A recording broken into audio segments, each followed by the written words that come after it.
had biceps, muscles everywhere. My friends, my colleagues, my family, even myself, I thought I was a superhero. The inside of my body was telling me something different. The inside of my body started having symptoms of gas, bloating, and my body wasn't happy. And I didn't know what was going on. But as a health and fitness professional, it's my duty to look at my nutrition first. So I went through everything that I ate day to day to make sure that I was eating the best foods and to see what my body was reacting to, because I wanted to figure it out. So I narrowed it down to two things. Two things were bringing on these symptoms. And those were milk or beer. These were the two things that were messing up my body. Milk and beer. Gotta tell you, I really wanted it to be the milk. But I thought, oh, I better go to my doctor and see what happened. And that's when I figured out that I had bowel cancer. Yeah, I wasn't expecting that. I came out of my colonoscopy, my doctor looked at me and he said, you have bowel cancer, and if you don't treat this immediately, you're gonna die. Whoa. I looked at him and I said, are you sure it's not milk? He said, and I looked at him and said, is it beer? He said, no. So, my life changed dramatically at that moment. But I want to go back a little bit to how I got here today. I was a soccer star. I was the all-around athlete.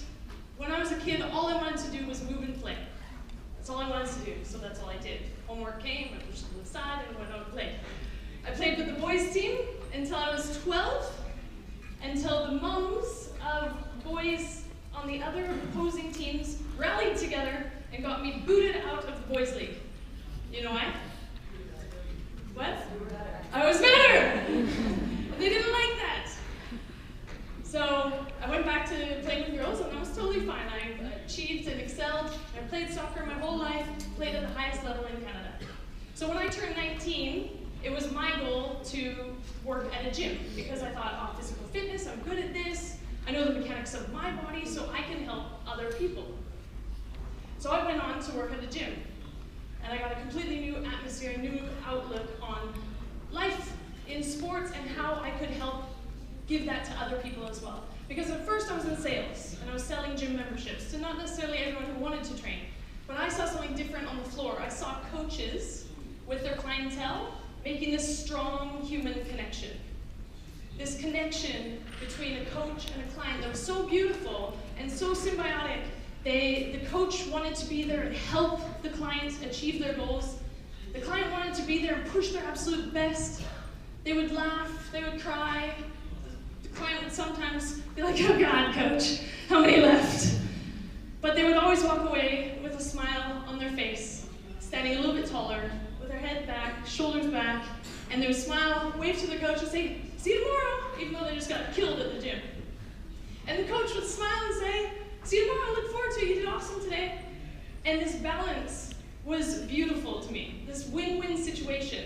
The coach loved their job, and the people loved being there. And I was like, I want a piece of that. That's what I want to do. I want to help people. So I did, and I became the top coach in my industry, and I went on to management within that gym. But something was missing after a time for me. I got the general bug that I didn't want to be in my hometown forever. Even though I loved what I was doing, I loved the people, I loved connecting, wanted to do something different. So I had the opportunity to move to China, this magical land called China, which I'd never thought of before. But who loves China? Yeah! What a great place! In 2002, I thought I was coming here, and I thought I'd be here for like 1 year, and then I'd be like, okay, well that was cool. I'm going back to Canada. I'll start real life. I'm here 17 years later. So I definitely love China, I love being here.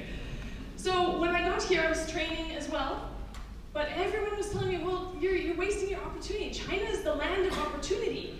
Grab the smallest gadget and sell millions of them, and you're gonna be so successful. Become a trader, do import-export. And I was like, oh, okay, I guess I'll get a real job, and I'll do import-export. So I got a real job at a trading company.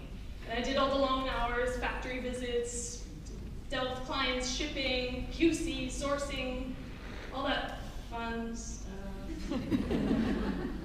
If you're in trading, thank you so much, because we need people in trading. It just was not for me. Hey, you're in trading. I had to go back to doing what I loved, which was hugging this old lady.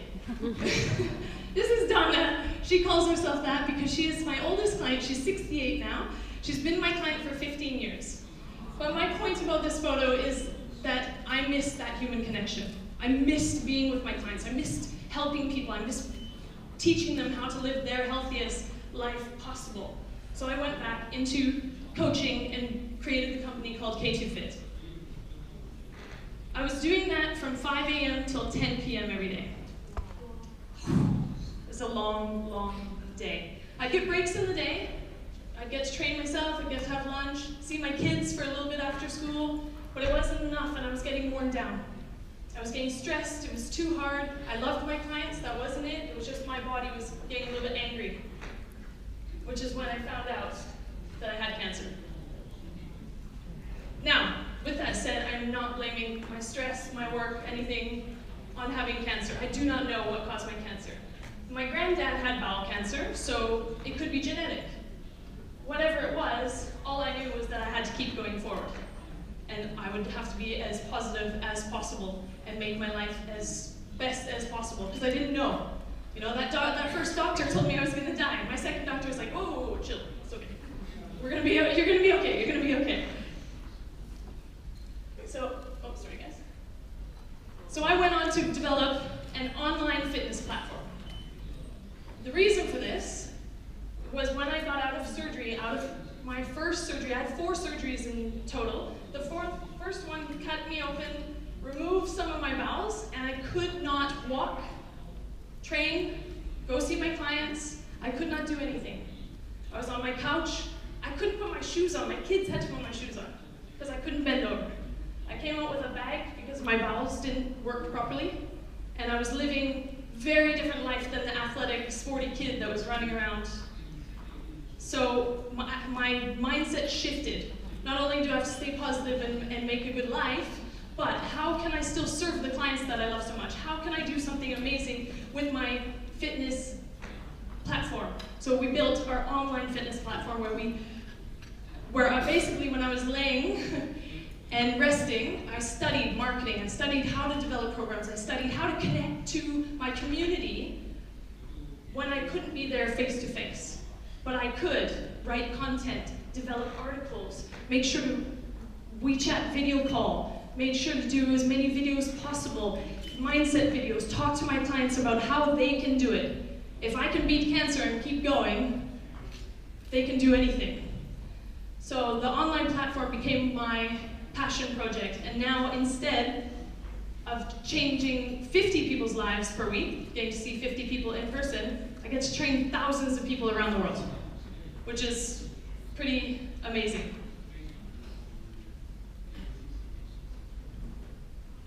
K2Fit has a duty in my mind. I have a duty to give back. When I was going through cancer, I needed help from the community, and they got together and built a fund for me. They held a superhero party, they called it. Superhero party. So they held this party. It was a great time. They raised over 100,000 kwai for me for my medical bills.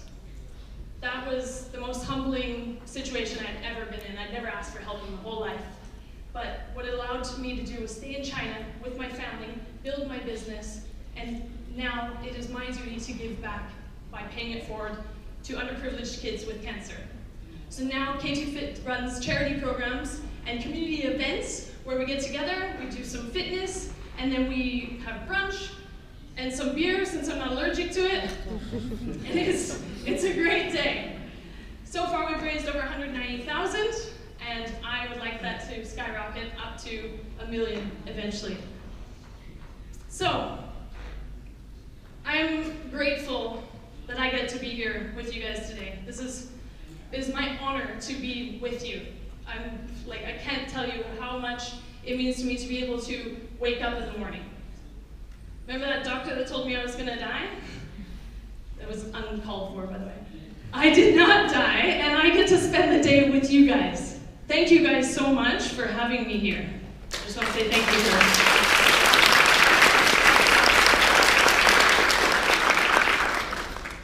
I'm grateful for many, many, many small things in life that I never would have thought of before.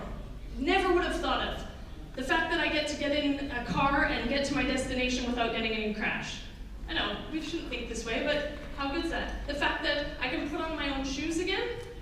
It's simple, but when I couldn't do it for 6 months, it really makes me think, wow, let's look at the small things in life and be grateful for those and be able to give back.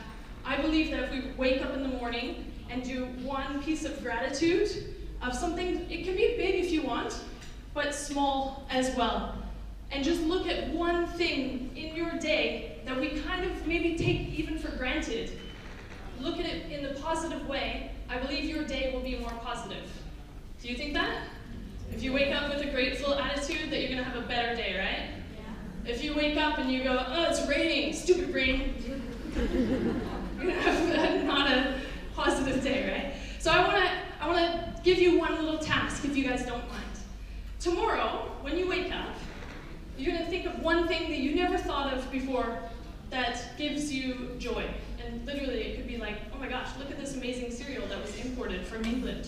I don't know, it's your own thing, okay? One grateful thing. It doesn't have to be big, it can be small, it can be big. I want you to share it with one person, just one person, okay? If that person's willing, please ask them to share one thing back. Spread the message of gratitude. Just ask them to share one thing back, okay? Can you guys do that for me? Can you do it for you, actually? Yeah, it's going to make you have a good day, I promise, I promise. Okay, now, if you're going to take it one step further, I hope you guys know how much I love people by now. My whole life is built on making sure that people feel their best, their healthiest, their happiest, because when they feel healthy and happy, I feel healthy and happy. So it's a win-win. I'm always looking for the win-win. What I would love you to do is I would love you to add me and give me all your money. I would love you to add me on WeChat. And I would love you, I'm serious, I would love to get a message from every single person in here what your gratitude is tomorrow. What one thing. You can say, hey, Coach Kara, I'm grateful for whatever. It doesn't have to be long, or it can, but I would love to hear from you. And I promise if I do, I will message you back and tell you what I'm grateful for tomorrow. I promise this will bring a positive outlook on your day. When you are positive, everything becomes easier, everything in your work becomes easier, you find your passion, you're doing better throughout your day. So looking at the small things, keeping positive, moving forward. Sound good, guys? You gonna message me tomorrow? Yes? Yes! Please do! Thank you guys so much. Please do go out, live your best, healthiest life. You never know what's around the corner. I want you to live your best and be your happiest. Thank you so much.